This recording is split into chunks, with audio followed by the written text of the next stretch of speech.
Good Shabbat to you all out there. Craig could not be with us tonight because his wife had some testing done. Turns out she's okay, but he'd put a lot of hours into it and hadn't slept in a while, so he didn't think he'd be able to make the show. So JB and Kirk and myself we're gonna do the show tonight. How are you today, JB, Kirk? I'm just fine, thank you. A little tired, but I'm raring to go. So raring to go. Well, you should just take over then. I misspoke. I lied. I'm enthused. Let me go back here. I'm sort of enthused. You know, one of the pet peeves I have is the religious notion. You know that you got to run around forgiving everybody. You know, you bump into a lamppost and you forgive it. You know, I was watching the tail end of a show today where a woman was kidnapped, her and her child, and she was repeatedly psychologically tortured and raped over and over and over again by a madman. And at the end of the show, she just made it clear that she had forgiven him and that it was very important that everybody in her family forgive this guy. I don't see that in the Torah anywhere. Do you guys? No, he divides everybody up, and everybody gets the just desserts as far as you can tell. You're either going to die and never live anymore, you don't live anymore, period, or you get to be in Sheol. So Yah doesn't, I can't find Yah doing that. He doesn't forgive or forget. If you are willing to make a change, you know, if you leave, turn around, you leave religion, you give up what you're doing that is bad, then there is forgiveness. But until then, God ain't forgiving you. And if God ain't forgiving you, I sure as heck ain't. No. Well, you know, I mean, the thing is, forgiveness is above my pay grade anyway. I mean, it's just, you know, well, what difference would it make if I forgive somebody or not, unless I was in a position to kill them? And in a position like that, I would kill them. So, I mean, I'm really kind of thrown, you know. Yahowah did talk about if we're to believe, and you know, we can't believe all that much of what they call a New Testament, which is really witness writings. And the reason we can't is because they've been so manipulated. And it's just so strange that a foundation to a religious faith is forgiveness for everything, anything and everything, you know, because it's really not a major point. I mean, I think good judgment's in order. You know, somebody say they accidentally there was a car wreck, it was an accident, and someone got killed. I mean, I could understand letting that one go. I mean, as long as it was an accident and they weren't being, you know, totally insane or something like that. Yeah, but you know, the concept that somebody's going to knowingly go out and kidnap somebody and take them and repeatedly rape them and psychologically torture them and even threaten them with their daughter's life and this kind of thing, and somehow it equates to being closer to Yahowah, that you forgive them. I mean, that's just an insane patchwork of things. I mean, when I look at Cain as an example, who slew Abel, you know, he wasn't really forgiven. No, he was he allowed to live, but he wasn't forgiven at all. He wasn't forgiven. Right, and I just think that you know, that they don't really have too much to talk about in Christianity other than good deeds and forgiveness. Yeah. My mind is racing through all the different things, stories in the Torah where, and Yah just, I mean, he didn't forgive the Egyptians, he didn't forgive the Babylonians, the Assyrians, he didn't forgive anyone who attacks his family, he absolutely doesn't forgive. He doesn't get involved in everybody fighting over in South America or China or whatever back in the old days. But he doesn't, no, he takes it very serious when they attack his family, and he most definitely does not forgive. He didn't forgive Sodom and Gomorrah. No, he certainly didn't. But if you turned away, like you said, if you turned away, of course he will. Otherwise, none of us would be here. So yeah. But that's a very distinct thing you have to do, as opposed to what purpose does it serve to forgive them? Just so they can I have no come idea. get you It's again? above our pay grade. You feel better or something? I mean, I wouldn't. I don't understand it. I don't think I'd be very forgiving at all for something like that, and why people go out of their way to, make a public announcement that they've forgiven somebody for something like that is beyond me, because it has nothing to do with the Moed Mikra. It's got nothing to do with being circumcised. It's got nothing to do with walking away from Babylon. In fact, it seems to be kind of a politically correct Babylonian precept to forgive everything. Mm-hmm.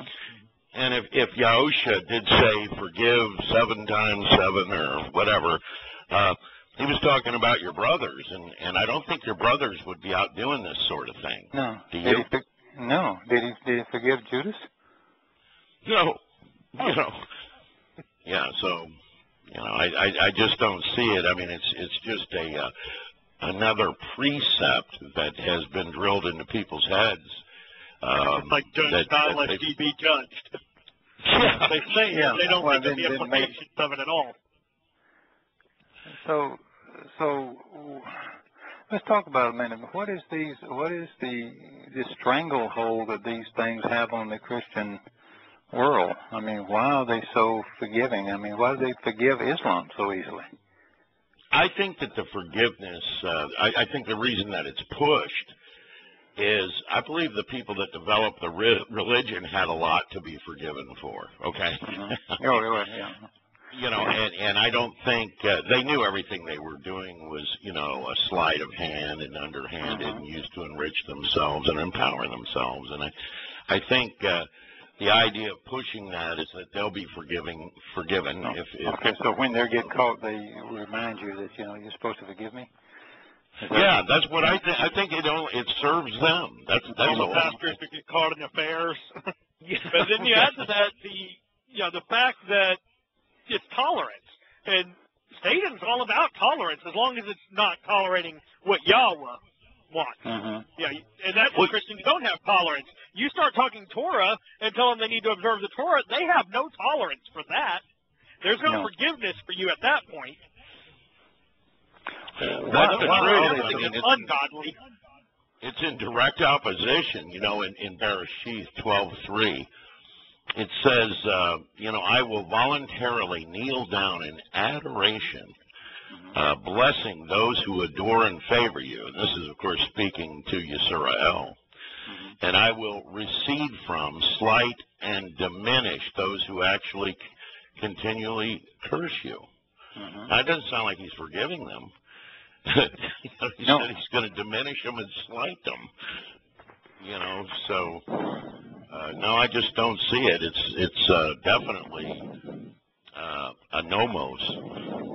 No, he says the same thing about in relation to Paul. He says if you don't, you will be important and held in high esteem if you teach the things in the Torah, and if you teach contrary views, then of course you'll be lowly and diminished and considered inadequate by the kingdom of heaven. So, he takes it real serious. That ain't forgiveness there. So he draws the line in the sand and says, you're either with me or you're against me. So yeah, and it's not very forgiving at all. It's you're dead. Yeah. You get slighted. You get diminished. And when he's saying slighted or diminished, he's, of course, talking about in the spiritual realm. And that being diminished in the spiritual realm means death.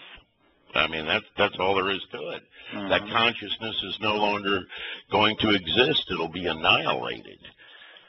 So, another thing I find odd is there's so many people, they want to misquote, mostly New Testament, but they're misquoting even when they use witness writings, and they want to sort of physicalize everything they talk about. In other words, they'll talk about, say, if Yahweh says he will bless somebody in terms of something, they'll try to put that on themselves, and that means they're going to get this money blessing. But I don't see Yahowah overly interested in money. And I also see that there are a lot of people, I mean, just as an example, let's just choose, say, George Soros or the Pope, illuminists, who clearly worship Lucifer. That's what they call him, which is Halal Ben Shakar. George Soros wrote a book, in fact, and dedicated it to what he called the first rebel, Lucifer.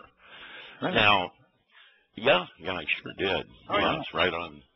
Yeah, and interestingly enough, George Soros, as far as this world is doing, or as far as this world is concerned, is doing quite well, isn't he?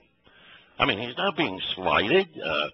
He's got tons of money. He's got power, beautiful homes. He's got power. He ruins others' lives. And, he hasn't been slighted in any way on this earth. In fact, in the worldly system, it occurs to me that some of the most deprived people and people in opposition to Yahowah rise right to the top in the worldly system, don't they? I mean, they're not slighted in the world. No. And it's very hard to not be... I think I'm just speculating here, but I think it's very hard to be in the multiple billionaire, multiple millionaire category, hundreds and hundreds of millions of dollars, and not be in that same camp where they are absolutely more inclined to be members of the Illuminati, members of the they claim they are. So many times you read these stories, and it is a closed network. I mean, and they kind of make each other. They make the stars, the celebrity stars, and all part. It's kind of like the initiation to get into the group. It's a scary thing when you start reading it. Yeah, well, I think what bothers me, first of all, I'm sure it bothers all of us that somebody really takes great pleasure in seeing others with pain.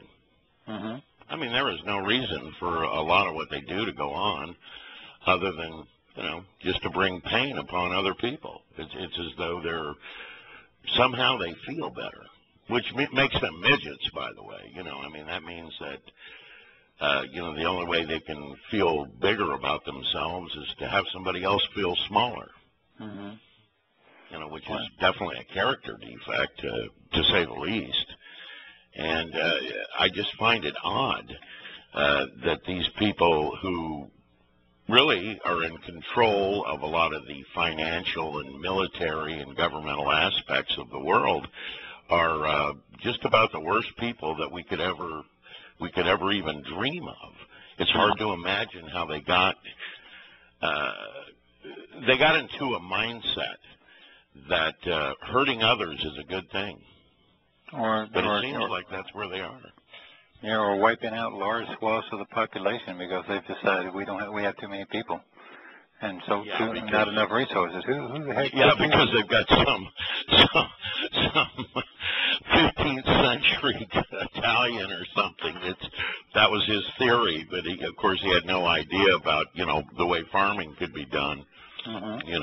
I mean, if they wanted to feed the world, obviously they could do it. There doesn't have to be anybody wanting for anything. Well, they say we don't have a food problem. We have a distribution problem.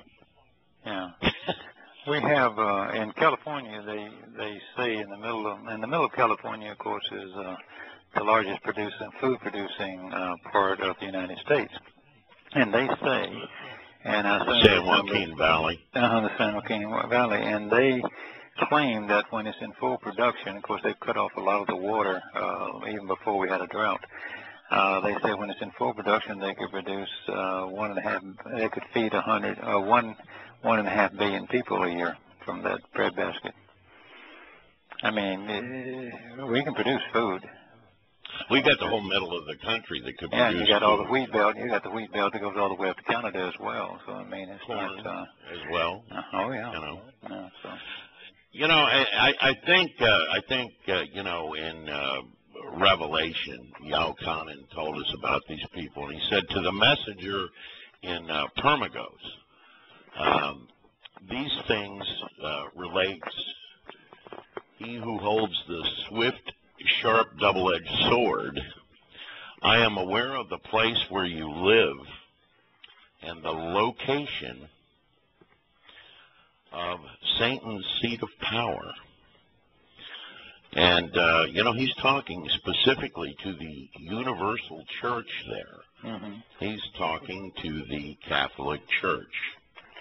And I noticed that the Pope came out this week or last week, and no, it was this week, and got on the global warming bandwagon. In fact, they had a big symposium, and actual scientists who use actual scientific information were not allowed.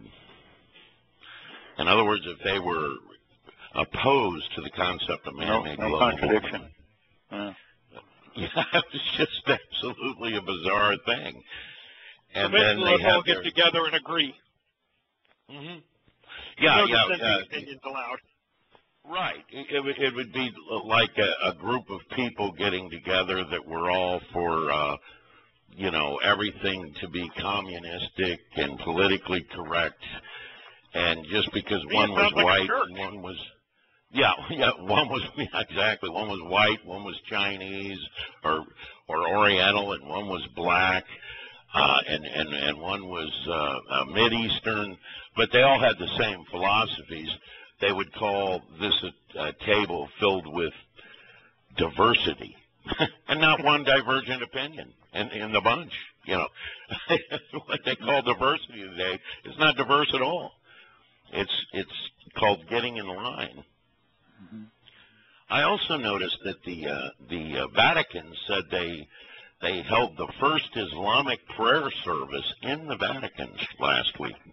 Oh, they've done that before, or they've done these multi-religious things, including Muslims, because I've seen tapes of them back, 2 popes ago. So they've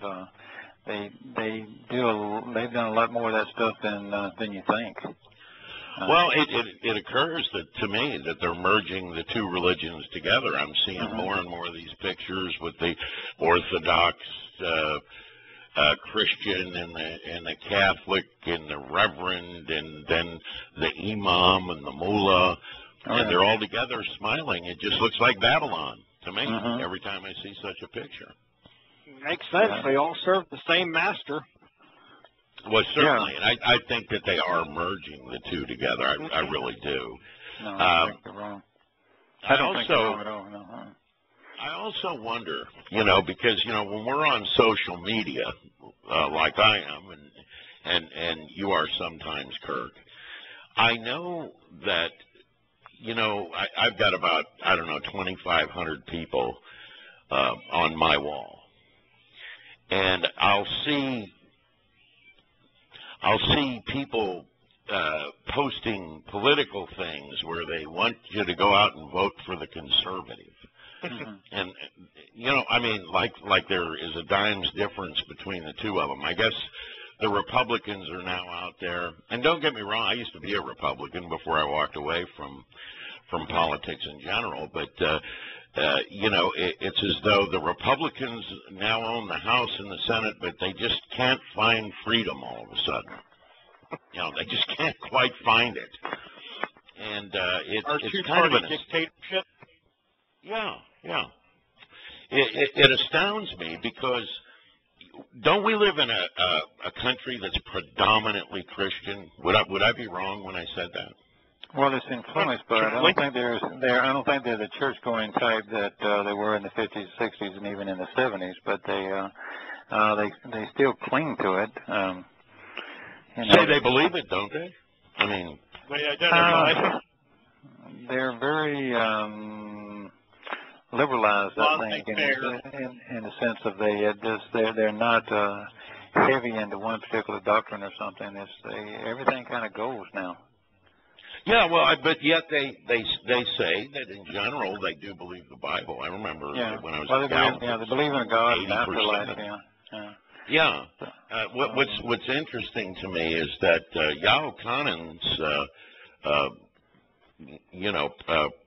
what he pinned over there, which is Yahowah's predictions,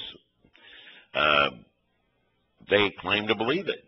And at the same time, these very people are acting as though they could vote their way out of this matrix. You know, that's an absurd notion, I think. Yeah, it is. I mean, you're going to use the implement that the people who designed the matrix gave you in order to subvert the matrix. I don't see how that happens. What are your thoughts on that? Well, let's say you were running for president and you were the guy and you really had your stuff together and you recognized how evil everything was and how we got into these wars and we need to pull out. How long do you think you could survive in Washington? They'd kill you. You wouldn't last 2 or 3 weeks. They'd shut you up. They'd find something about you. They would blackmail you. I mean, this is how they do it. I mean, you will do what you're told, or they will threaten you, and they have the power to do that. You can't operate independently. There's no unilateral thinking in Washington. I mean, when I push you like a bug. Yeah, exactly. When I see some of these votes, the only question I really have at the end of it all is, were they blackmailed or threatened? Or both. Or bribed. I mean, there's like 3 options there. Yeah, I mean, there's 3 options. I mean, obviously, there's a lot of bribery that goes on. I mean, if that weren't true, you couldn't go into that, take a position in there and just be Joe average, with 20 or 30,000 in your bank account or something, and come out 20 years later with millions, while you're living in 2 different places and owning several different homes. I mean, but that's pretty much how it works. So it's out. It's pretty much out in the open now. I had a friend who was running for Congress, and I asked her, "Now wait a minute, I know you, and you are wealthy. I mean, really wealthy. Law practice, making millions." And I asked this person, I said, "Well, why are you going to take a job that pays $200,000? You spend that much on lunch." Not really, but you know what I mean. Yeah, no, I hear you. She says, "No, I'll come out. I'll make millions being a congressperson." So just straight up, huh? Yeah, well, it wasn't like I'm going to be bribed, but she said there are things like you can write a book. Let's say you have a union, and you're a Democrat. And you're very high really close to the union. There's so much soft money, they could come to you and say, "Okay, you write your book and I'll buy 2 million of them and distribute one to everybody in the thing. I don't care whether they throw the book away or not. This is just my way of giving you a $2 royalty on your book or whatever," and that's legal. I mean, yeah, kind of like Hillary Clinton did when she wrote her book. Sure. Well, all of them write a book. And in fact, the person even told me about that. Well, one of the things you can write a book, and she didn't elaborate, but I mean, it's pretty easy to see how you do it. Somebody pays for the book, and you get the royalty or you get the money. And, it's all soft money. It's not reportable in the sense it's reportable as income, but it's not reportable in the sense of. And then now they just give speeches. They can give you $3 million for a speech. Or they pay you afterwards. It's bizarre, isn't it? Yeah, it's completely bizarre. It's completely bizarre. How these people, they go in there and Bill Clinton, the whole time he was in, talked about, how broke he was all the time. And of course, now he's worth a couple $100 million, which is very odd for a guy that never really held a job in the private sector. Well, he has several pensions. He gets his governor's pension, he gets his presidential pension. He's going for, he wouldn't starve no matter what he did. But $200 million, that's getting really. So somebody's obviously is funding. Most of it came from Arabia, so. I just think that the vast majority of that, that's what the presidential libraries are all about too. It's just there's so many ways they have to go about doing it. At this point, they've done nothing but, sold this country down the river. And, of course, with that verse I just read, it pretty much much tells you that the U.S. is going to be in a lot of trouble. You know, the United States and the United Nations, neither one, and I guess the UN now tells the U.S. what to do, neither one of them will recognize Jerusalem as the capital of Yisrael. No. Well, I beg to differ with them. It's the capital of the world, guys. That's the capital of the universe, probably. Yeah, it's the universe. That's y'all's favorite place. You know, so no hands down. So, you want to go attack it? You want to pick on them? I don't think so, but they do. They obviously. Yeah, they really do. You know, speaking of forgiveness, Yahowah had his chosen people destroy a whole number of different other peoples. And he tells us, it's kind of encapsulated, obviously, in their names. Jericho would be one, which is really Yarachal, meaning of the moon. Moon god. You know, another one, Ayin Yad, that was another one. It means heap of ruins. There were the Gabon, which conveys the idea of being evil and idolatrous hill. Yeah. Then there was the Lachish, and that means invincible individuals. And then there was Chebron, which means associated to the, you know, with the occult. And then there was Dabar, which is to fear or revere the word, and I think in this case it was fear. Yeah. And then there was Chatzor, meaning protected, enclosed castle. Now, these are people that Yahowah didn't even want in the land. You know, they were so corrupt, I guess even their children. You know, everything was so corrupt that it would they not... They were beyond hope. Yeah, they were beyond hope. You know, and you know, that's probably going back to 1400 BCE. And he just, you know, he had them wiped out. I think the disease metaphor is very appropriate. Yeah. You know, some diseases have to be eradicated. You know, sparing someone who has it allows it to continue. The only way to ensure that it doesn't continue is to eliminate it. Yeah. And he only did it in that area that he called home, that he gave to Abraham. And he also, if you recall, he also said that this was that these people were pretty rotten when they were taken, when the Israelites were taken off Hebrews were taken off to Egypt. And it was 400 years later when they came back, and by that time they were totally beyond hope. So he only wiped out that area that he claimed. He didn't say, now go all over the place and chase these people. He just, that's my home. That's Abraham. I gave it to Abraham, and I'm gonna clean it up, and we're gonna start fresh. And if he didn't, they never would have made it. Well, you know, Yada writes in Yada, put yourself in God's place for a moment. Now, if you were God, and you could slay Muhammad and his 100 most loyal companions in 622 CE, would you, knowing that Islam would ravage the world, terrorizing, killing, and plundering tens of millions, if you could wipe out Hitler and his 10,000 most fervent Nazis in 1938, thus spare 50 million lives, would you? And in 1948, would you eliminate the 100,000 most loyal supporters of Mao, and thus spare 40 million otherwise innocent Chinese men, women, and children? And, you know, the answer to any of those, if you're rational, would probably be yes. That's what you would do.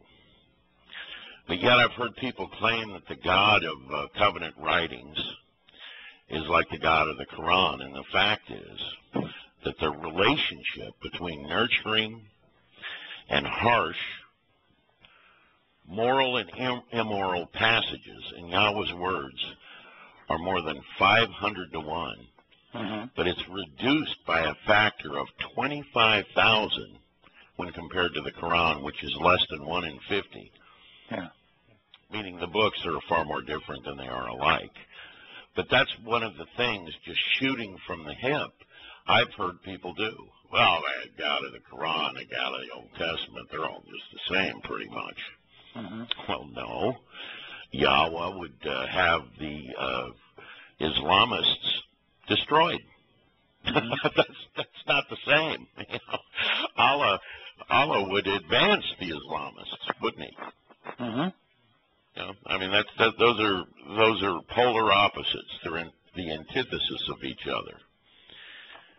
And you know, I think, you know, over in Shemoth, he says they should not live in your land, lest they cause you to miss the way to approach me. Yeah. And that's why they were wiped off the face of the planet. Mm-hmm. It wasn't because he was bloodthirsty. No. It was because if these people had been allowed to live, these would have been the people that would have basically caused everybody to die. Yeah. We wouldn't be reading his words today had they been around. No. They would have affected everybody. Yeah. I've read histories of some of the group.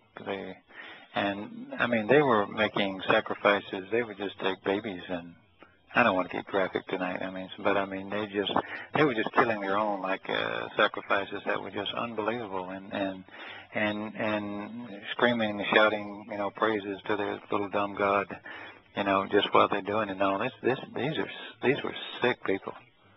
I mean, this wasn't just some innocent farmer sitting out there that didn't agree with you. I mean, these were horrible, horrible people. So, anyway. You know, Yahowah talks about the signature mark of religion as being a curse. Just flat out, it's a curse.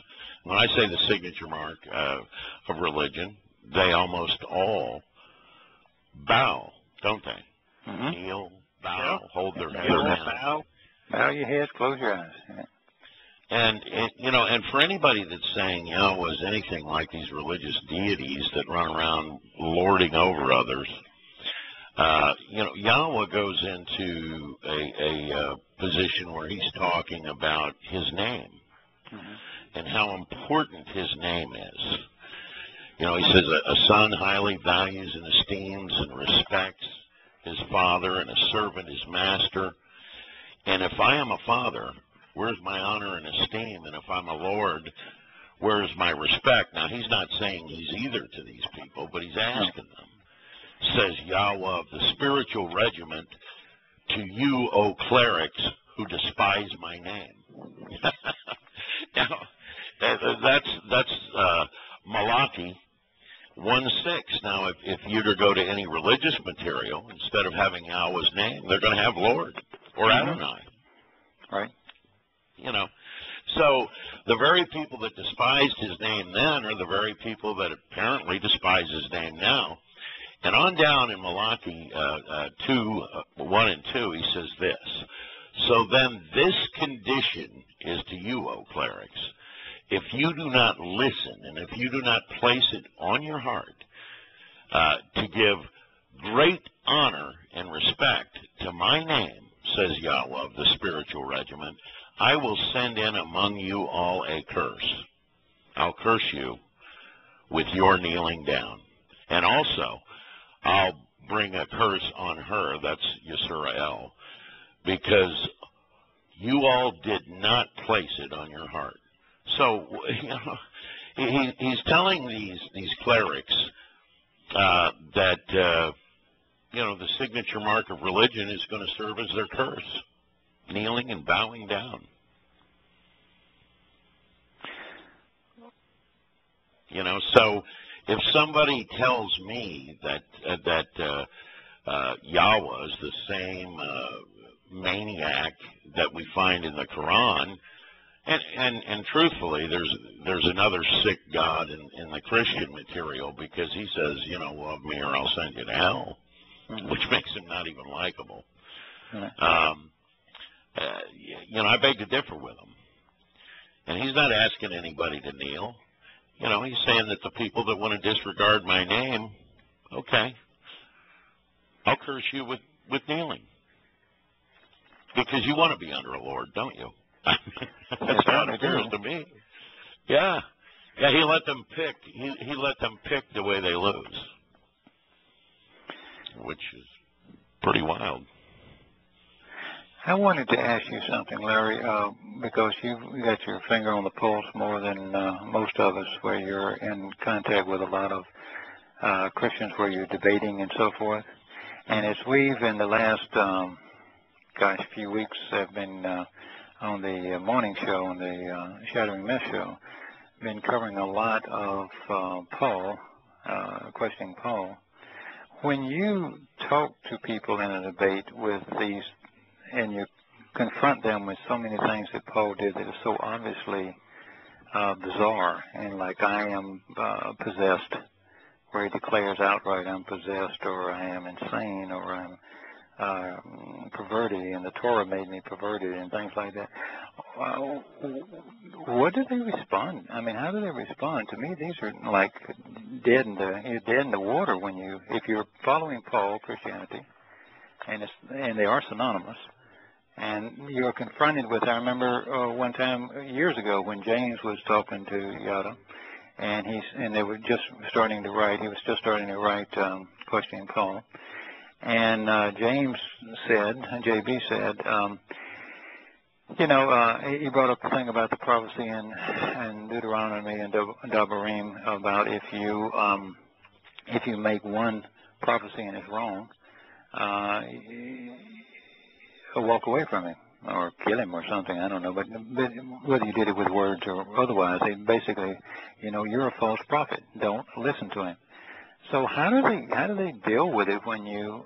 And I know there's some fanatical religious people, but for the mainstream of people that just don't know, when they come up with that, what do they respond? How do they respond to you? They won't answer.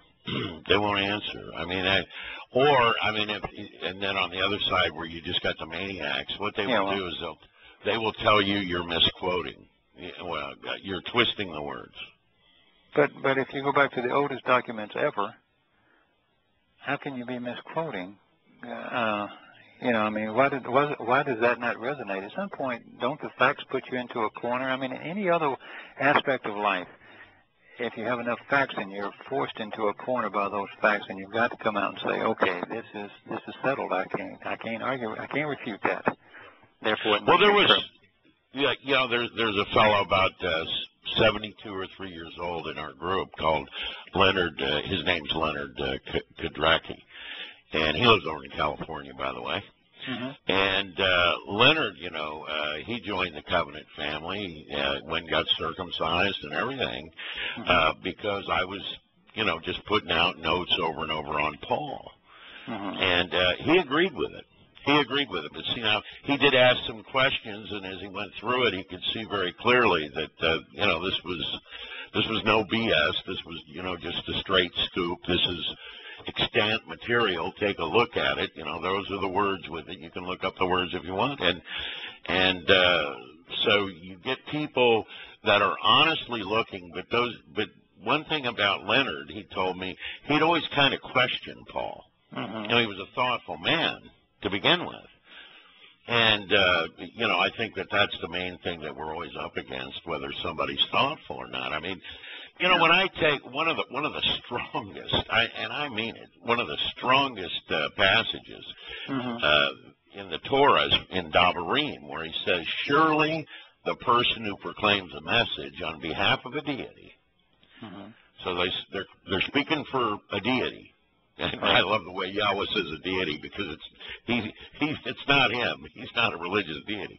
Who oversteps their bounds and speak words in my name. And I believe he means his reputation there. All right, just for now. Yeah. Which I have not instructed or directed him to speak, and who speaks in the name of other mighty ones, gods. Indeed, that prophet shall want to die, or shall wish to die.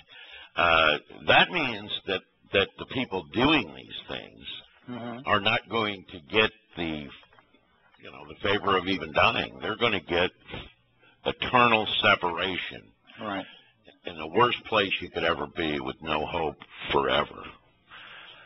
And within 5 minutes, he would probably be insane. That's my guess. Yeah. And when he says this, and then we know, people hang on to their holy Bible. Well, really, where does holy come from? Well, that's attached to sun nimbuses. Halos. Halos, holy. Holy was the most important festival of the Eastern sun god, Krishna. And in the classical, that's San Christ. If you Yada says, he thinks they got Christ from drugged, a medical cake people rubbed on their arms. Yeah, they rubbed on their arms. Yeah, but I believe that it was from Krishna because I've got a note that I did on the way they came up with the name at the Council of Nicaea. And what it was they had debated a long time about the names, and because Constantine represented British interests, he backed Hessus, who was the Druid savior. And, they took a vote, and it was like 161 to 157. Hessus beat out Krishna by a nose. And, as was the pagan custom, then they just merged the two names, to Hessus Krishna. And that makes sense to me because the Eastern archways that are in Catholic churches to this day, what they call it the San Christ. Really? Oh, yeah, they do. And I think it was Hessus Krishna, San Christ in the classical, which became, of course, morphed in the fourth printing of the KJV book named after the sun goddess Biblia to Jesus Christ. And, of course, we know that it's just Yahusha. It's Yahweh saves. It's as simple as that. Yeah. You want to give him a title, it's Masayah. But he doesn't even need a title. Yahusha is a title. I mean, of course. I'm just saying. No, I know. I mean, it can be even simpler than that. But regardless, they're both the same as far as, doing the work of Yah. I mean, shoot. Yeah. And that's very important to me because I just don't think that Yahweh, that passage is powerful. Now I want you to think about this. And then of course, Bible comes from Biblia, which was a Canaanite sun goddess in Phoenicia. And so you got a sun god festival, holy, from the Eastern sun god Krishna, and you've got Hessus, the Druid savior, but you've got holy being that festival, and Biblia coming from the sun goddess. And he just said, if you want to speak names that I didn't speak, especially if you're going to use the names of foreign gods, and then we know that the gospel of grace was God's spell of gratia. Yeah. And, how it has always kind of thrown me how people can just walk by that like it means nothing at all. Well, that's really my everyday question. Is I get it that it's going to be a small number. I just can't believe when people are confronted with so much stuff they respond so poorly. I mean, it should grab somebody at some point. It's funny. I was going to say, this reminds me, I was listening to yesterday's show this morning while I was doing some work around the house, and Glenn was talking about cognitive dissonance and how when he was a Christian, he had this sense of cognitive dissonance over it. But what's funny is I used to think like the biggest problem with Christians was a lack of cognitive dissonance, but it got me thinking, I don't think it's necessarily, I think there's two types. Because I've noticed when I talk with Christians, you get one of two responses. you get the, okay, whatever, and then they just, they don't want to hear it. They just ignore you and walk away. And those are the people who I think lack cognitive dissonance. The others get angry with you. They get mad. They get defensive. And I think that's because they do have that cognitive dissonance, and they're trying to ignore it. And when you bring it up, you're reminding them of that. And I think that's why you get the people who just get so angry at you whenever you mention it, because you're kind of reminding them of what they're afraid of, that they're, everything they've been taught is wrong. Yeah, and everything that they have been taught is wrong. I mean, why do you suppose, and I don't know what verse it is, but it's in Yahowah, where he says in the end, the Goyim come up to him and say, surely everything we were taught is entirely worthless. That's the end result. I mean, he's talking about the end right there. Everything they were taught is worthless. I mean, that's stunning, isn't it? Yeah.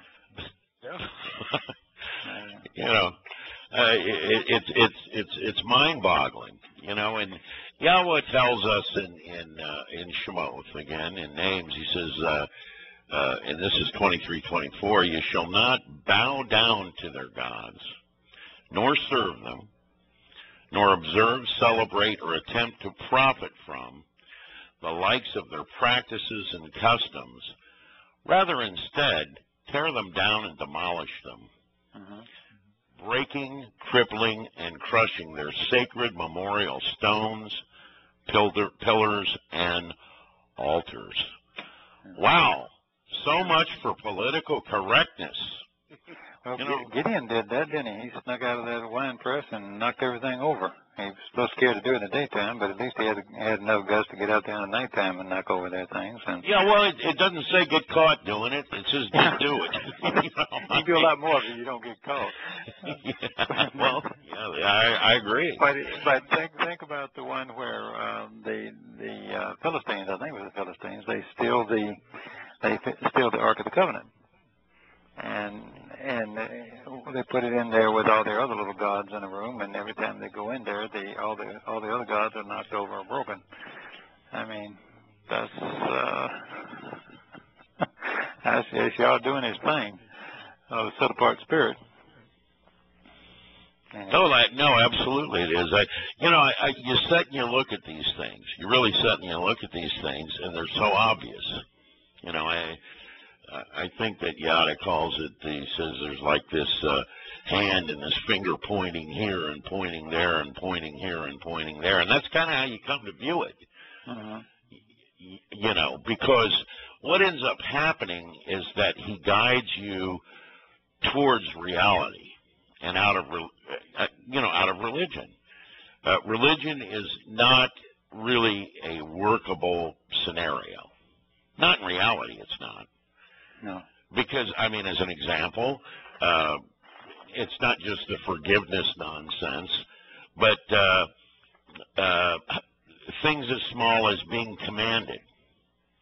When he really said what he really said was, of your own volition, I would hope that you walk out of Babylon, away from your father's home and all this when he's talking to Abraham. But you look at the traditional religious material, and what is he saying? I command you to blah, blah, blah, like Abraham was this little wind-up doll, or a puppet on strings or something. Go ahead. Are people that scared of free will?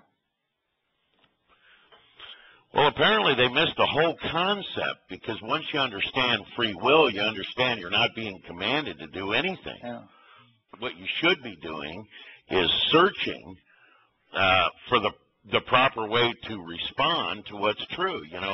Last night, William was over here. He came to the house. He happened to be in town doing some teaching on a particular app to different people that work on elevators in Florida. And he had his associate Charlie with him, and we had a dinner and had a long talk. And, one of the things that we were talking about was the very concepts that people have of, commands. You know, how does anyone command somebody to respect them? You know, I mean, I guess you could do it if you're the general of the army and you're no, you can make them fear you. You can make them fear you. You can't command them to respect you. You can't make me respect you, but I can be afraid of you. Right. And they often incorporate or misconstrue the two to be the same. Yeah. Well, I mean, that brings. Go ahead. Go ahead. No, I was going to say, I looked up to that point, I looked up, I don't know, maybe 4 or 5 days ago, or maybe it was 2 weeks ago, I looked up all the words that are translated command from the Hebrew, and none of them mean command. It means words to speak, to set in place, to a precept, a debar, an arrangement of placement of something in order, to speak carefully amongst the words, and on and on and on and on, and to teach and to instruct. Yeah, we were also, we were also. No. No, of course it's not. And we were talking about even the concept of prayer.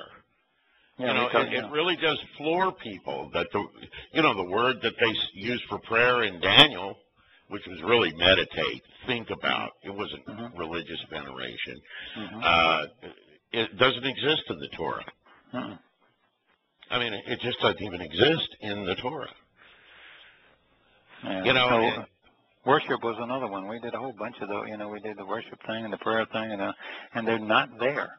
You have to twist all the words to come up with an English, which, remember, is driven by a king to make everyone bow down and associate him and God as one entity. I'm your representative, God's representative on earth, I'm the king, is that concept that drives the whole thing, politics and religion marrying. So, if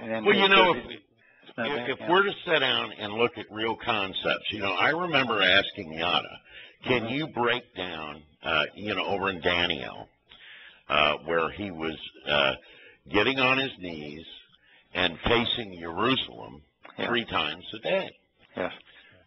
And I said, can you give me your word for word breakdown on that, as close as you can come? And he did, but he did it, and he says, I want you to think about this, right? He says, did Yahweh tell him to face Jerusalem? No. Did he tell him to get on his knees? No. No. And remember, he walked up, and he was at the highest part of his home, and he opened. Yeah. He opened the drapes. Yeah, we already know Yahweh's not into showy religious nonsense. I mean, that's the kicker right there. Yeah. And so what he was doing was practicing civil disobedience because the king was wanting him to get on his knees, which I would guess would be 180 degrees out from where he was looking. Okay. Not gonna yeah, it doesn't say that, but that's my best guess. No. And so then it was a couple of weeks later, in Unpopular Truth, we had a couple in there that and really good people, but she asked me. She said, "Boy, I wish I could get the right interpretation of where it was where Eliah, had the logs go on fire." And then all the people fell on their face and began to worship, and they understood that Yahweh was the real God. And I said, well, that's a pretty accurate description there of what happens, but, we have to think about it. I did the same thing that he did with Daniel. And it was like, did Yahweh tell him to worship? Well, no. No, and there's no word for it either. Not the way we think of it, Right.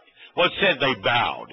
Yeah. And I said, well, who had trained them? Did they know Yahweh? Well, no. Well, who had trained them? She said, I get it. It's bad. There was just their immediate knee-jerk reaction, so that's what they would do. Yeah, they had been trained that way.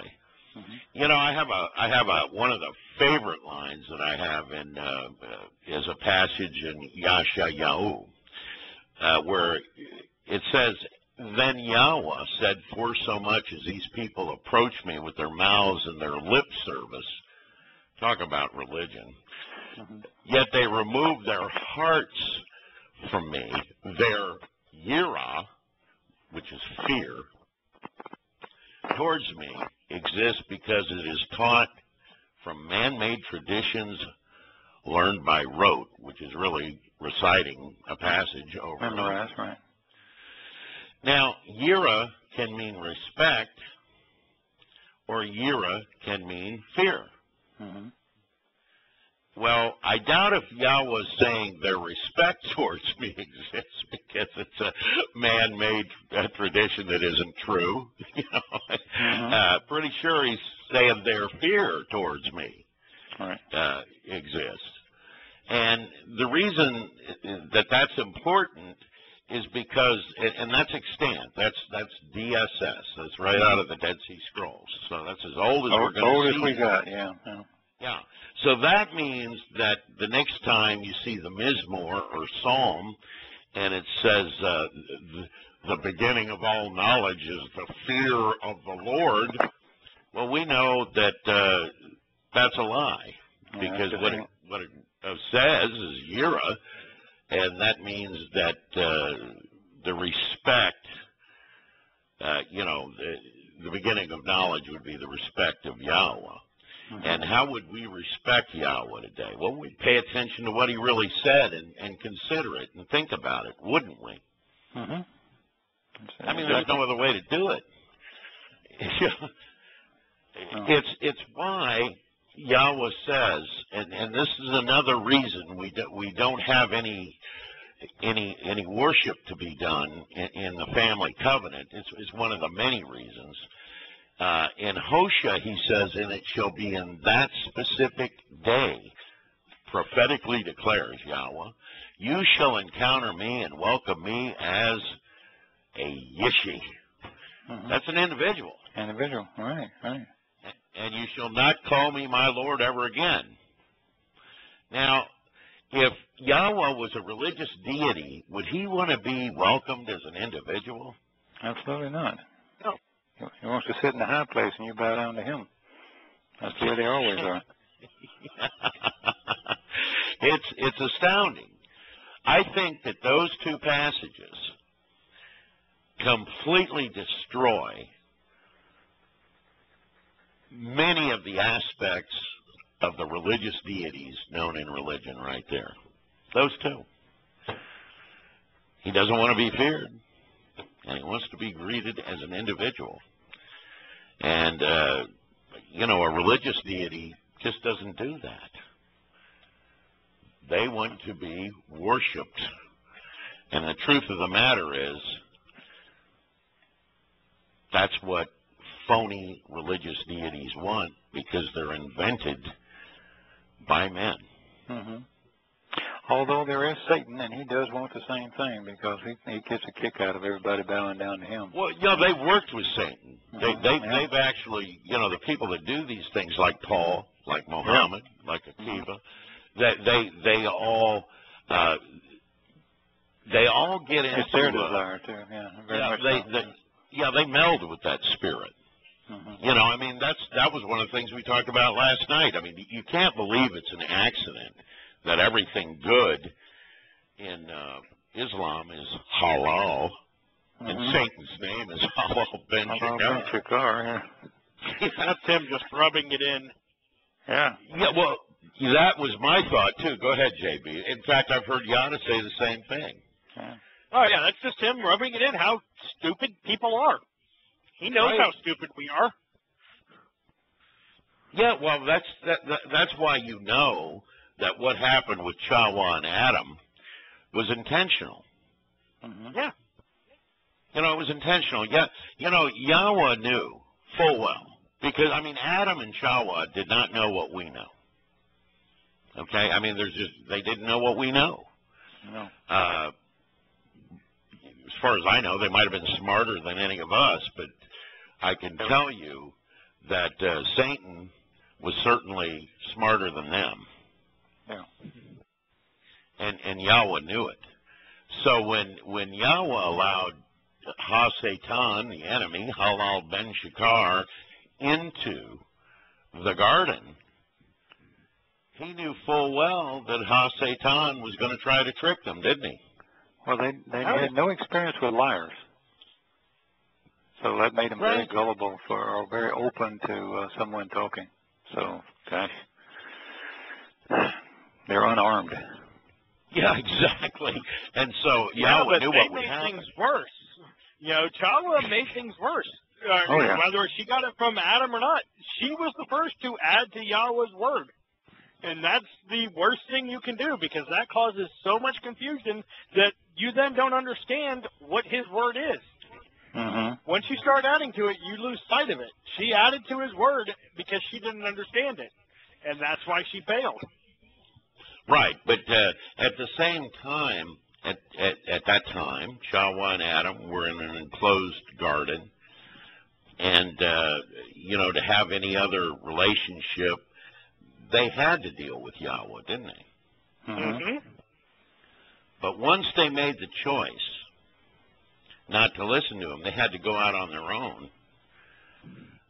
Then they had to make a choice to come back to Yahowah, because they were no longer in his presence. No. So without choice, and that kind of does away with the whole command issue, without choice,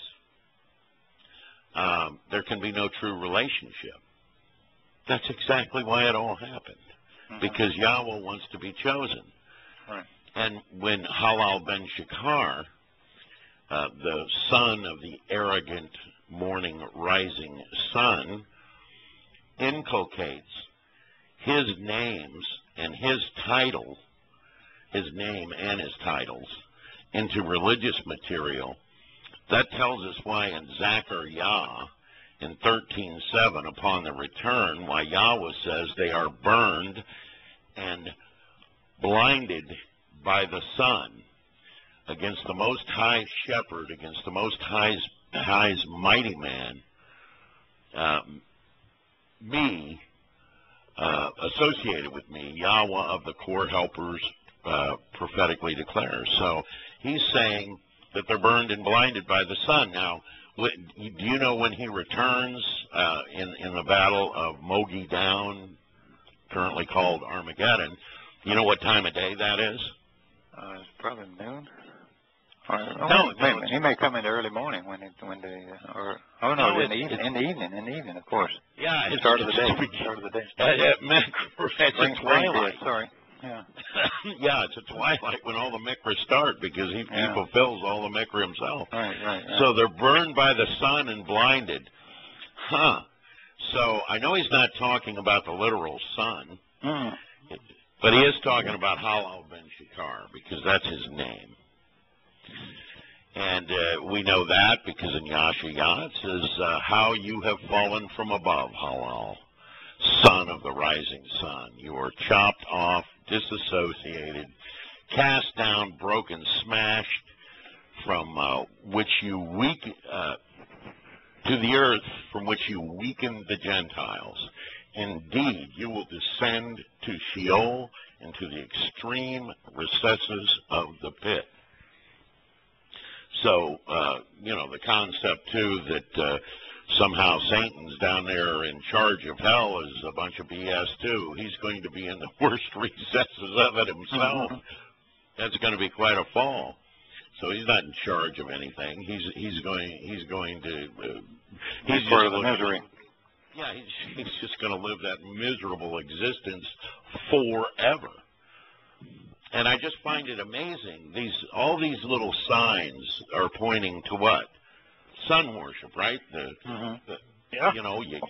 You worship a Lord on Sunday. You've got a pagan sun cross. You've got a book called a Holy Bible. You're being saved by the Gospel of Gratia. I don't know how much more a person can look at and not get what's happening here. Every aspect of the Christian religion is sun god worship. Right. It truly is.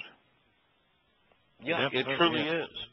And that is Halal's favorite guise. It was all throughout history to be Lord Baal. And, now, when you think about that, let's go back to let's go back to Larry's first point. When you really understand that, when you really know how evil Christianity is, how could you possibly not hate these guys who have destroyed your family, destroyed your parents, your grandparents, your loved ones, by these lies that they've trapped people into doing and deceived people by? Why would I forgive these people? I hate these people. I hate the there's no ground. forgiveness for that. You know? No, I mean I'm with y'all on this. He don't like them either. He's got a place designed for him. Man, this is you don't forgive this stuff. No, I don't. I mean, you're talking about people's immortal existence. Yeah. You know, and why? Well, because they were tricked. Yeah. I mean, as simple as that. They were tricked. Sure. And they're out here pleasing halal, 24/7. That's how it appears to me. Even at the end of their religious venerations, they, somebody had asked me, it was a couple of weeks ago, can you show me how this word that was an ancient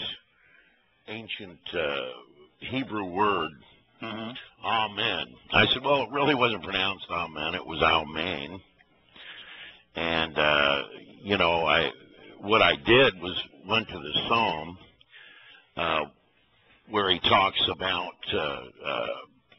that which is trustworthy and verifiable. And he's talking about the Torah. And you see that word in there. And it's not in capital. No. But the way that amen came about, and if you notice, you'll always see that in a capital letter. Always see amen in a capital letter. They've elevated it, no doubt, yeah. Well, yeah, that means it's either a name or a title. Right. I mean, and it had to be because we pray. Amen Ra, right. Right. That's the only name it could be associated with. But when in fact we look at the way the word is actually used, it doesn't. It isn't used in that fashion at all. Here's an example of how it should. Yeah. Yahweh's Torah is complete and entirely perfect for restoring the soul. This is one of Craig's, Yada's favorite passages. Mine too. But Yahweh's testimony is trustworthy and reliable. Amen. For making understanding and obtaining wisdom simple and open-minded for the receptive. Now, it didn't say amen at the end of that verse. That word amen was used right in the middle of the word.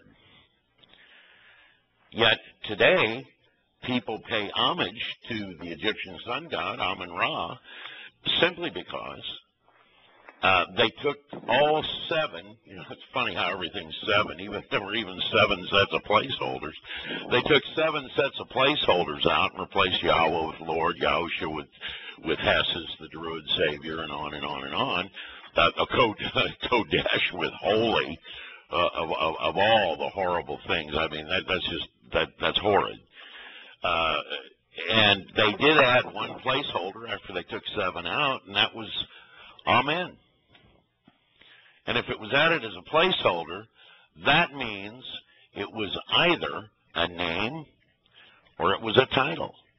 And the only name Amen can be associated with is Amun-Ra, the Egyptian sun god, the one that lives in the obelisks, the one in Washington, D.C., the one in the city in London, in Cleopatra's Needle, and they're in the Vatican. Yeah, they actually have 2 of them there. The most well-known is the one in... literally taken down and moved from Egypt to there. Yeah. It's not like they built their own. They literally took an Egyptian obelisk and moved it there. Yeah, to St. Peter's Basilica. Very interesting, isn't it? Peter. Of course, if you look at the Vulgate, it's Petrus. And Petrus is over there in Jordan.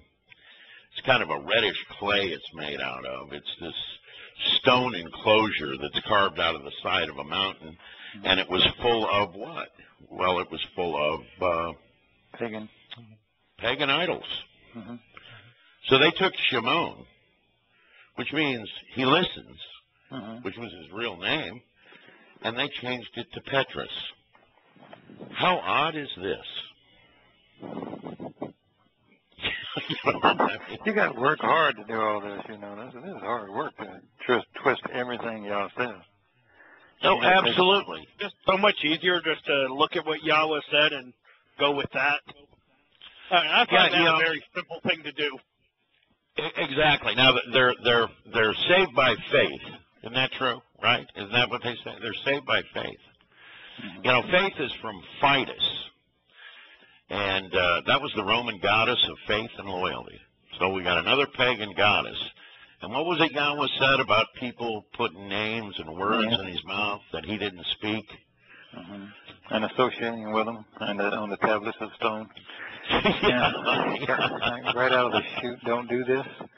Well, you tell me. You tell me, how many times has somebody called you a sacred namer? I can tell you it's happened 100 times to me. You know where sacred comes from? That's Latin. Sacrifice. No, sacrum. It refers to gods or anything in their powers. A hymn, they sing a hymn in church, don't they? Mm-hmm. Right. That comes from Hymenos. He was the Greek god of marriage ceremonies. Is there anything that's not a pagan god? I mean, come on, really? Give me one. Just give me one to say they missed something. I'd like to know they missed something. Well, the words that they're throwing out there, I mean, you know, church, we all know what a church is. Oh, yeah. That was church. That was the daughter of Helios, the sun god. Mm-hmm. Yeah. You know, she was a Greek goddess, pronounced Kirk, I guess. Mm-hmm. Yeah. And in Germany, Kirch. Mm-hmm. But that's how it became church. Yeah. It's a very odd thing. So you go with your Holy Bible into your church and you praise Amen and sing hymns and talk about how the Greek goddesses of Gratia are going to save you because of your fights. Your fights. Your faith. and then you know, Yahowah's returning. He goes, man, they've been burned and blinded by the sun. And you go, wow, okay. And then they have the audacity to say to him, he said, but Lord, that's all the things we did in your name. Yeah. I didn't use your name, but, you know, in the name we gave you. Lord Baal. Yeah. You know, I mean, it's absolutely insane. I mean, it's insane because not that Halal did this. Of course, he was going to try to do it. He's angry. You know, he wants to take as many people down with him as he can. Oh, it's as simple as that. Sure. One of the things that strikes me odd, though, you know, you take these people that are involved in the inner circles of continuing this nonsense and advancing the idea of a one-world religion, whether it's several religions merged at once or however it works.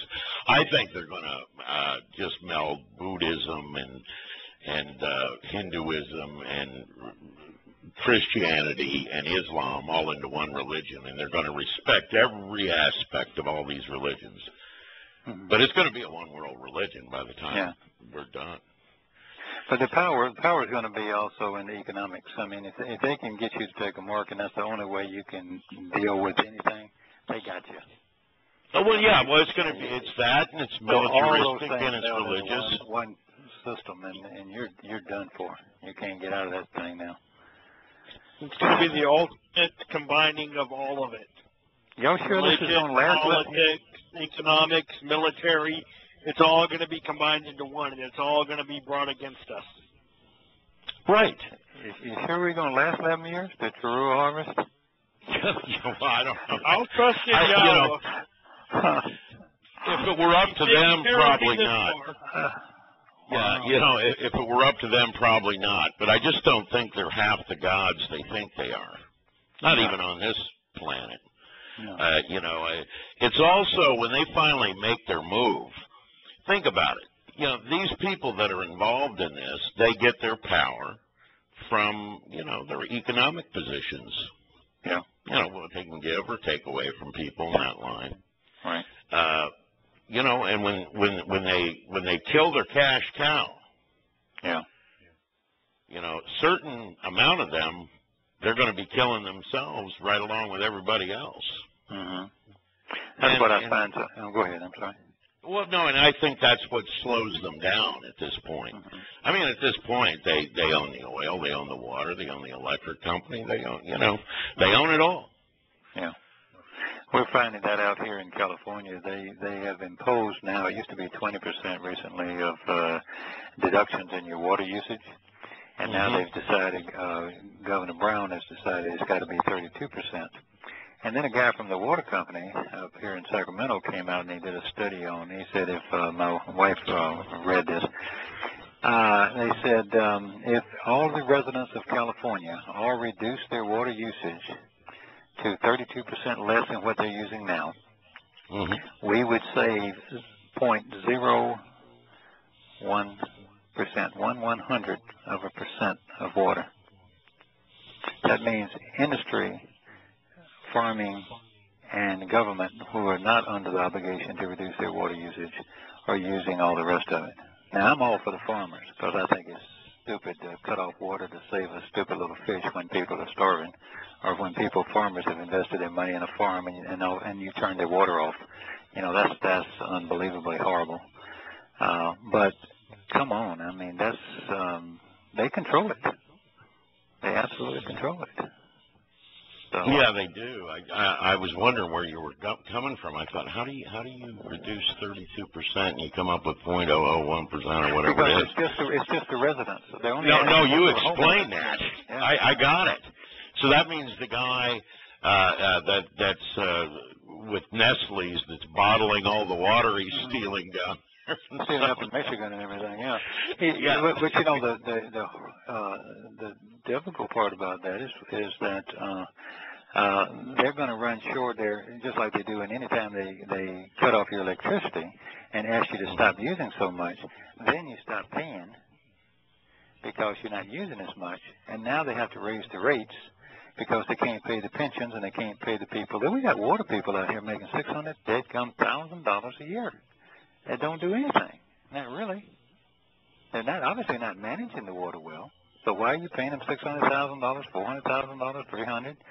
I mean, it's a six-figure job just to be part of the little inner circle. And so now they got to raise the taxes because we're not using enough water. So our bills are smaller. I mean, God, what a flawed system. Yeah. Anyway. Yeah, you would almost think somebody designed that to put others into a submissive position, wouldn't you? Oh, yeah. It's like property taxes. They got you there. You never own anything. Oh, yeah. I've always said that. You know, there's a lot of. I don't know about you, but I've found that today a preponderance of the people out here realize there's something way wrong. Mm-hmm. Oh, yeah, I think not just with their religion, but with their government, what's going on in the world, and all the rest. Mm-hmm. I mean, there's something very wrong. And there's many people that are coming to the realization that we're moving towards the end. Now, they don't know why, and they're not sure when that end is. I mean, we do because we know what the yobo is. Yeah. But they don't. But they are all pretty frightened right now. Mm-hmm. Why do you think that is? Well, I mean, if you just watch the news, you can't be that stupid all the time and not realize that we've got wars going on that never stop. We've got disasters to large populated areas that we can't possibly help. I mean, you can't save somebody from a hurricane coming through New Orleans, or earthquakes here and there. So, I mean, some people have heard these prophecies and they have it in the back of their mind, something about that. But, I mean, the earth is just crumbling. We're government is taking over so much power. I mean, they're not stupid. They know that. But they choose to kind of bury their head. I think that's the fascination this generation has with these entertainment centers called cell phones. They just bury their heads in it, and like they're like the ostrich in the sand. They just don't want to see it because it's too painful to look at. Because then what do you do? If you recognize it, then what do you do? Well, I mean, I recognize it, and what I did was ran straight towards Yahowah. Well, that's the best response. That is the correct response. And well, I mean, there's no other answer. I mean, you can go ahead. You can become an all-out prepper. Yeah. Go prep all you want. Prep all you want. Save 25 years worth of food if you want to. Yeah. I don't think in the end that's really going to matter, because they will probably come to your home and take it. Well, you remember back, I don't know how old you are, but back during the Cuban crisis thing, I remember my father saying, there were some people were talking about, should we build a bomb shelter? And I said, well, there's so few of us that would have one. Everybody's going to be dead. And you got 3 of them, and how are we going to get out even after they've done it? You got so many years. You can't sit in a hole for umpteen years while the stuff dissipates. So you can't prep your way out of this. I mean, these are big events. If Apollos, or whatever it's called, it's the Apollo-like name. Apophis, yeah. When that hits, and if it does hit in the northern Atlantic, that so wipes out America's east coast, which is so vital, and Europe's west coast. The world would have you can't recover from that. Now the economic system can't recover from that. You got to remember that's after a nuclear war, Kirk. Yeah. That's after a quarter of the Earth's surface is scorched beyond repair. And then half of the water, or a third of the water, or whatever it is. I forget my sequence, but all these things come like back to back, and you're left with a whole bunch of people, like a third of the world population, fighting over the last little vestige of the Middle East, the Chinese. You're kind of SOL at that point. Absolutely. I mean, that's kind of how I look at it. The hope is the Towrah train. Yeah. It's the last train out of town, and that's the one we have to be on. And incidentally, there are people, you hear these debates and arguments. I heard them for years before I understood it. Is there a pre-trib rapture? Is there a post-trib rapture? Of course, there is no such thing as a rapture. That was another thing Paul made up, that he said that was going to happen within his lifetime, by the way. Yeah, and that's the prophecy that dooms his little crummy soul. He's absolutely a false prophet. Yeah, because it didn't happen. It didn't happen, no. Yeah. And Yahowah tells us, in fact, when it does happen, and he doesn't call it that, it's the Towrah harvest, and he says it's so small and so few people, a couple here, a couple there, that the world doesn't even realize it's going on. So the fanciful books written by the guys, the Left Behind series and the movies, and planes falling out of skies and cars going down the road without drivers and so forth, is all a lie. Yeah, good theater, but that's about it. Yeah. Good sci-fi film. Yeah, whatever. Yeah, and so, when you look at this and people are going to talk, they're going to prep their way out of it, or they're going to fight the beast. If we're to believe the prophecies in there that Yahweh comes, who can stand against him? Well, obviously nobody on earth. No. Then Yahweh say if he doesn't come back, and one day late, it's over. Yeah, that the existence of all humanity would just cease to exist. And so, as I look at this, and I say, okay, and this is why I asked you guys earlier about, isn't this a country that portends that it's, it believes the scripture, even the ones they carry, pretty much tells you there's going to be a one-world government, and it's going to get worse than anybody ever imagined. Yeah. Now, most of these people can't imagine that, America or the USA is talked about. This country on the other side, as far west as they knew, further west than that, which would put you out in the ocean, that means straight across, and that means the U.S., and these, they got this giant navy, and they run around telling others what to do, and they're feared and revered all over the planet. And, that's definitely the United States. There's no doubt about it. It even describes the, the warplanes, Falcons, Eagles. It talks about... you can't debate that prophecy. No, you really can't. You cannot debate that. You're dead in the water if you think that's not what that is. I mean, I don't know what else and then this is the same country that they say is going to force Israel to give up land. Wasn't that the whole peace process? We're the only people who do, which is very sickening to me. We're the only people who came up with that idea. Yeah, but I read that he would slight and diminish anybody. He'd curse anybody that went ahead and cursed Israel. Absolutely. Let's curse. You start taking land away from Israel, your country is then under a curse. Absolutely. That happened in Germany. Mm-hmm. And what happened there? Let's see. All their cities were reduced to rubble. Mm-hmm. And their country was and their government that they praise so much is gone, even though they're still a lousy government in my opinion. But that whole regime got wiped out, and all the people, and my gosh, thousands and thousands, hundreds of thousands, millions of people, all got wiped out, incinerated.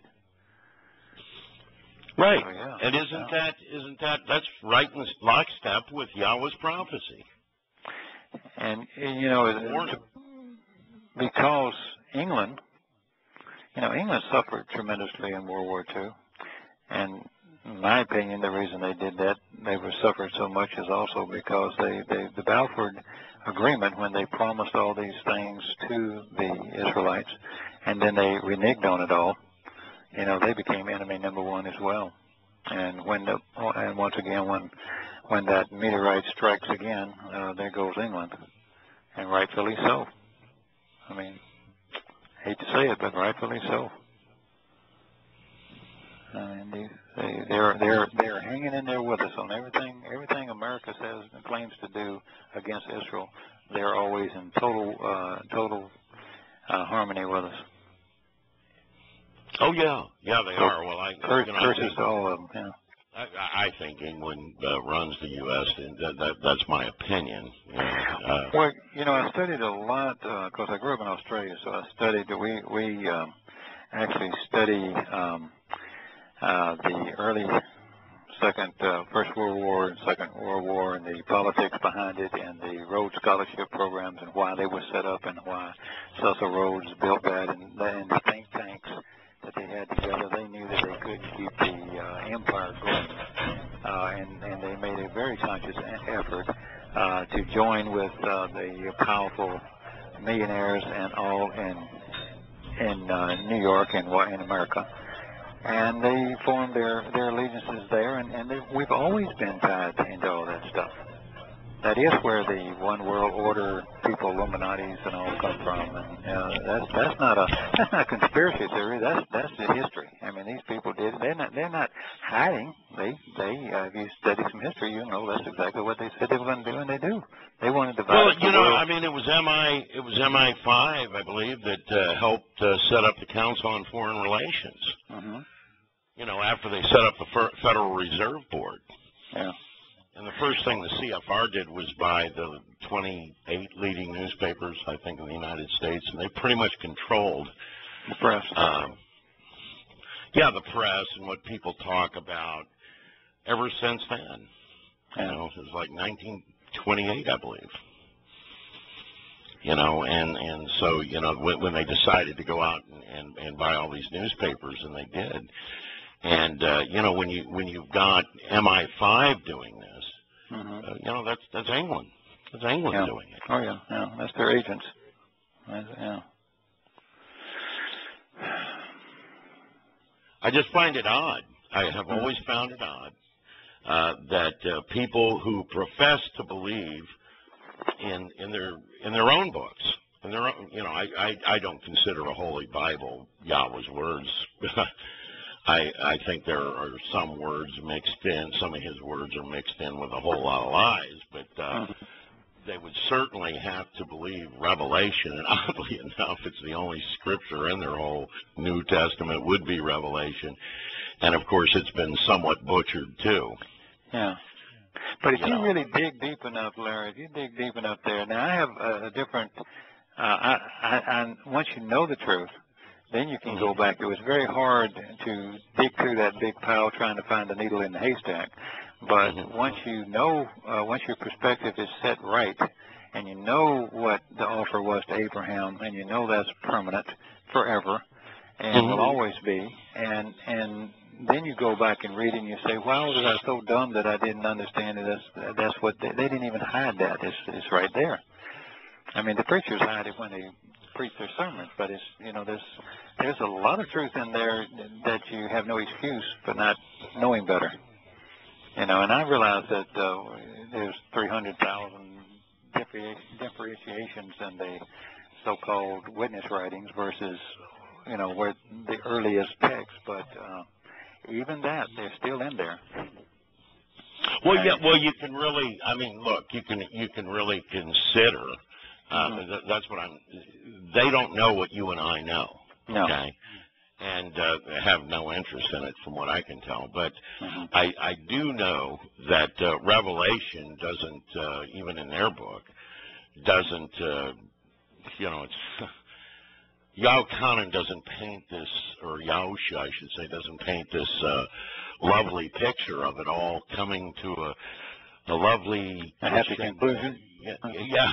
I mean, it is a happy conclusion in the very end, I'm glad it's so... For a few people, but there's a whole lot of hell talked about before then.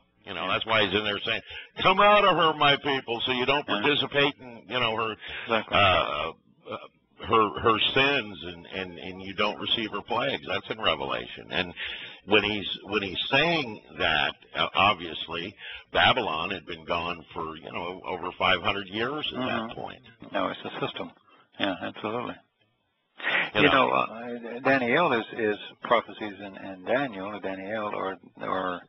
are extremely accurate to find. You find that I always have been taught, always understood, and always read that in Mesopotamia, in Greece, northern Greece was it where Alexander came from. That's where the Torah one would come from. And absolutely, it states that. It tells you it's in the Greek Empire. It's part of the Roman Empire. Well, that's not the Western world where all the preachers were running around saying it's going to be a 10 Confederation of European thing. No, it's not. Yeah, right. Yeah, I didn't say that. It's going to be out of the Greek Empire that became the Roman Empire, the Eastern Empire, and it's going to be, and the tallest one will come from there, and it describes it. I mean, if you're really looking hard enough, it's there. So there's really...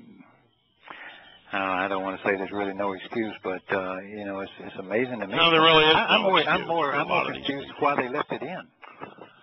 Yeah, I don't think that they thought anybody really cared one way or another. They were telling them the whole time, don't read this, don't look at it. And for the most part, people didn't read it and didn't look at it.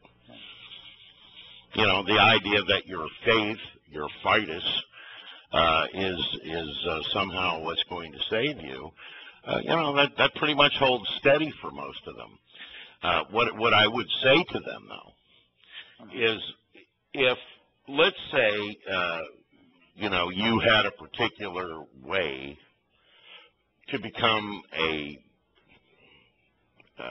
student of your painting, and you said, if you go out and you buy these 10 special brushes, and you get these specific colors, and let's say there are 7 of them, and you apply it to this particular paper, I will be able to show you a technique which will make you one of the most outstanding painters in the world. I'm sold. And so some guy comes in and he's got a cardboard box to write on, and he goes, and instead of getting these 7 particular brushes, he goes and gets a couple of magic markers, you know, and he puts it up on a tripod and says, let's get started now. Yeah. It's going to be hard. Yeah, it's going to be pretty rough, isn't it? Yeah. You know, and that brings us to people who claim that they follow the Masiyah. Isn't that what they do? They claim they follow the Masiyah. No such thing. We talked about that this morning, Scott. Now, you cannot follow. This is not the Masiyah you're following. Everything you're quoting is Paul, and that ain't the Masiyah. That's not Yahusha. Right. And that brings us to Malachi, where he's saying, and this is in Malachi 2:5. I'm going to read a couple of things here. And I think that this absolutely destroys Christianity and Rabbinic Judaism right off. Okay. My familial covenant relationship exists with him. Life and salvation I gave them to him. Reverently and respectfully, he reveres and respects me on the account of the presence of my name. He is awesome and astonishing. Who is this person? And the presence on the account of the presence of his name. That kind of destroys the Yeshua idea as well. You know, because Yah has to be in the name. After all, he ran around with Yahowah, Kanan, and then what he called himself, Yeshua. He made sure to lose the name. The trustworthy and reliable Torah will exist in his mouth. Wickedness will not be found in his lips. In healing, reconciliation, and in uprightness he walks with me, and many he reconciles. You know, I've had many of my Jewish friends tell me, nobody can save me. He reconciles. He returns and restores them from sin. He reconciles them. For the lips of the clerics should carefully observe and consider knowledge and understanding. Search the Torah from his mouth, because indeed he is Yahweh's messenger. Wow. Who could that be? Well, I know. Yosha. I'm saying you gotta trip over and lose a lot of Yahweh's words to believe what the Christians believe and what the Rabbinic Jews believe, and even what the people calling Yeshua believe. As for yourselves, now he's talking to these wonderful clerics in this group of passages, you have turned away from the way, causing many to stumble by your instructions and teachings. And the word he uses there is Torah. So by your Torah, you corrupt and invalidate the familial covenant relationships as Yahweh of the assembled helpful envoys. I'm always conscious now of how many times you read things and it always talks about the way.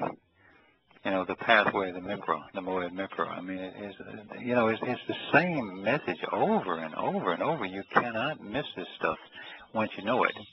And so it's always Yahweh. It's always Yahweh's in his name. Yosha is Yahweh. You know, with salvation added, it's the way as the upright pole. I mean, my gosh, how many different ways does Yahweh have to tell us to say something before we get it? Because every passage you go to, just about, it'll be 4 or 5 things where he's going to incorporate that into the message. Exactly. Now, here's what he tells these lovely people, too. He says, now then, I will give you all over to be despised and to be afflicted on behalf of all people. Wow. As relationally, you're not observing my way, my Derek, right there, my way, and not lifting up my presence, Panah, in the Torah. Wow. Now, so Yahweh's presence is in the Torah. He's got this messenger whose the Torah, flows from his lips. and he reconciles many. So how does a rabbi deal with that? I'm blown away. I mean, you really have to try to go out of your way to somehow pretend these words are not there when they're clearly there. And we can go to Yahowah, and he is a diminished part of me on behalf of you, existing as my servant, to stand up for, establish, restoring the tribes of Jacob, and to change, restore, and preserve Yisrael. I will give you a gift, and he will provide light to the Gentiles, existing as I am, Yahusha, to the distant land and earth, world and space, says Yahweh, Redeemer of Yisrael, the set-apart one. Wow. Oh, wow. Double wow. Now, where does that leave us? I mean, there's a lot of Torah out there. There's a lot of Tanakh. There's a lot of the Torah, the prophets, and the songs. And we sit here, and I can take just these few verses, and you've got to really play stupid, I think, at this point, not to get it. What do you think?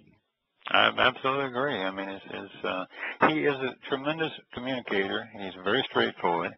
He doesn't shroud his words with a whole bunch of other stuff. He's very clear. And like he says, anybody's got an open mind. If you remember the quote, I don't know exactly, but anyone with open mind, you cannot fail to get it. Yeah, that was the Mizmor I was talking about, where they used the word al-man. Yahweh's Torah is complete and entirely perfect, returning and restoring the soul. Yahweh's testimony is trustworthy and reliable, making understanding and obtaining wisdom simple for the open-minded. Right. And receptive. Yeah. In other words, I want to receive truth. I'm really trying to think about it. My mind's open to it because I don't have a lot of clutter from all these traditions. Yeah. And right there, even, Yada points out that, that verse buries every religion. Because if they differ from the Torah, obviously, Rabbinic Judaism, they're still waiting for a Ma'asiyah.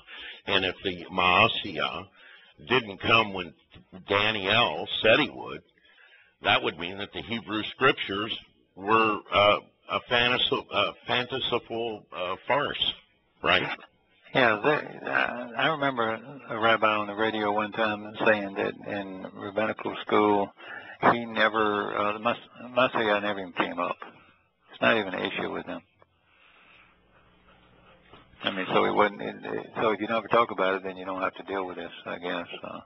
But he said it just wasn't part of the curriculum. They just didn't care. I thought very odd. How odd, It wasn't like I always thought they were all waiting, for the different one or something, or as the Christians used to say, the second coming, that sort of thing. But to him, as he was talking, it just, it wasn't even. We didn't give it 15 minutes in the whole 5 years or 4 years or whatever it was. Yeah, I mean, look at this, right here in Zechariah. So they will look. This is right up. This is when he is arriving. So they will look upon me, whom by association they pierced, Dakar, mourning as one wails for an only begotten son, grieving bitterly over him as one suffers anguish over a firstborn. Wow. Oh, man. So we got to overlook that, too. And do you think that's a result? Do you think that's a result of the two prophets or the two guys that are speaking, the Enoch and Elijah, preaching during that period of time before they killed them? Is that where they're picking it up? Because the world's in a lot of turmoil at that point. I've always wondered, it has to be they turn. No, that is upon the return. This is Yahweh's talking about, they'll look no, at but me. I mean, they're getting the message. They've gotten the message where they now have considered it, and then they finally come to the realization that it was Yahowah. Oh, you mean that's where they pick it up? Yeah, well, yeah, I think they do. Yeah. I think they make sense. Those, Eliah and Hennock are not there, just to fill time or space in a book. I mean, they have a job to do, and it's my understanding, right, that the world's going to cheer when they finally, kill them. Their bodies are going to lay there. They're all going to hear the message then, and these are the ones that will finally recognize and say, "Oh gosh, what have we done? Where have we been?" Yeah. No, I mean exactly.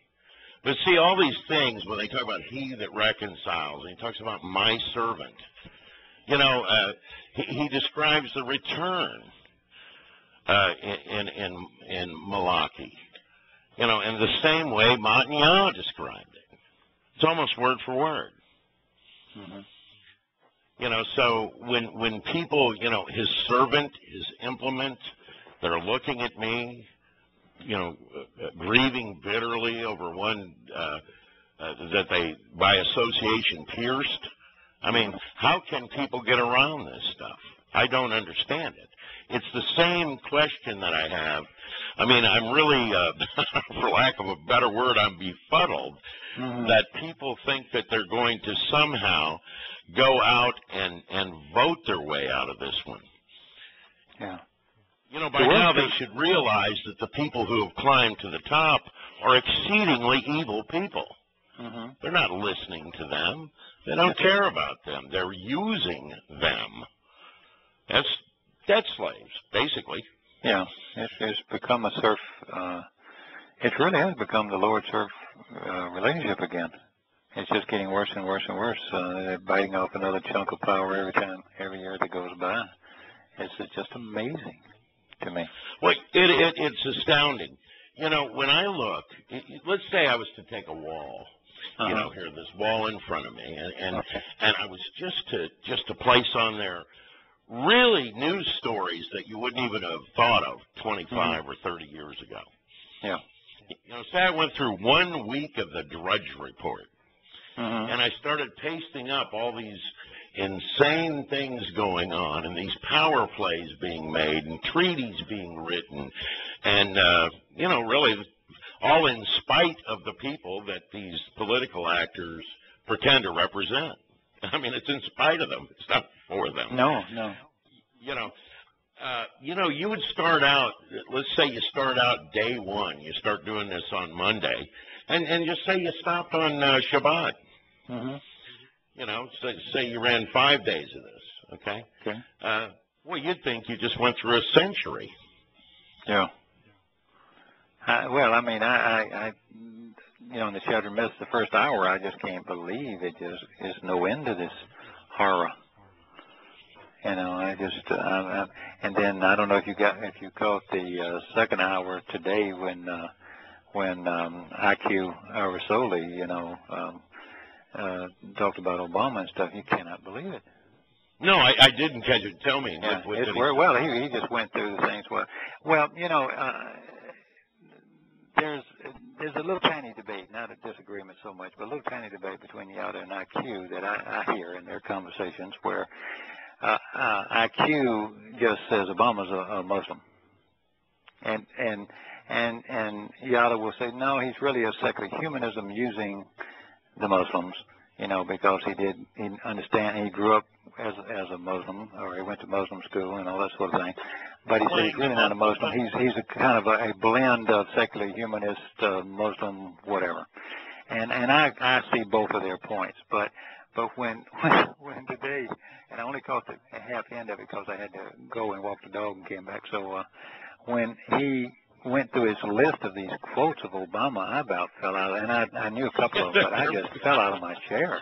And I've got to go back and listen to the rest of it too.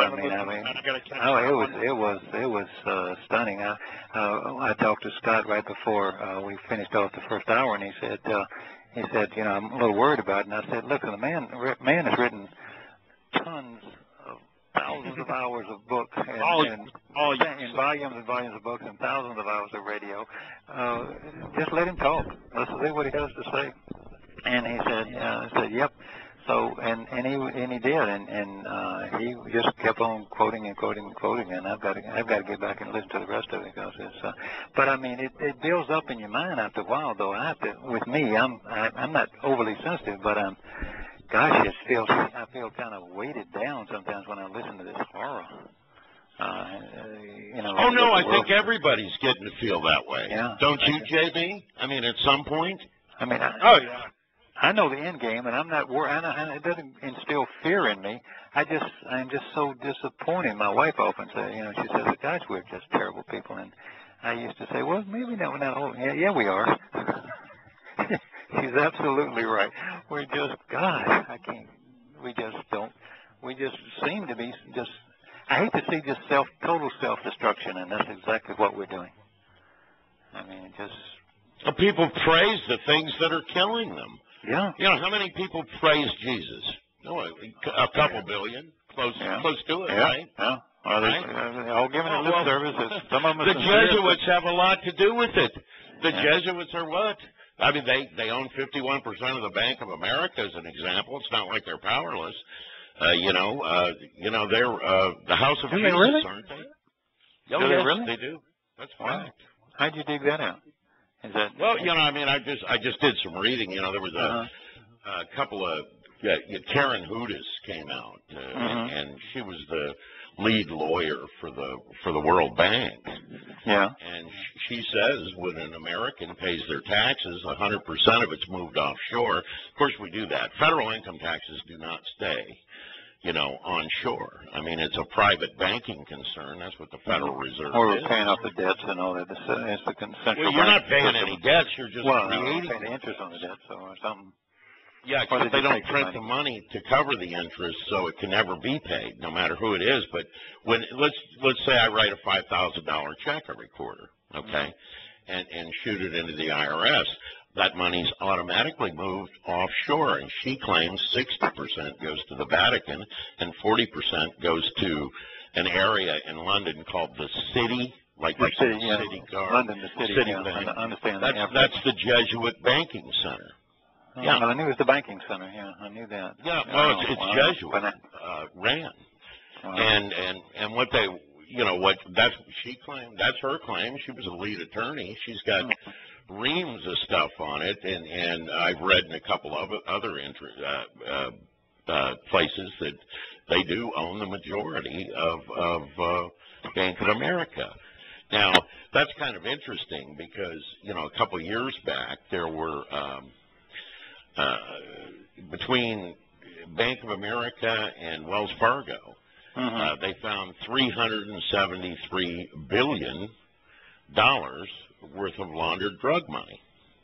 That's yeah. And the standard fee for that, by the way, if you want to clean your money up, is 60%. Oh, that's 60%. Wow, they are greedy, aren't they? Wow. Oh, yeah, 60%. Well, they call themselves in the God business. That's guns, oil, and drugs. Yes, that's the God business. Yeah. No, really. Yeah, no, I've heard that. Yeah, absolutely. Yeah.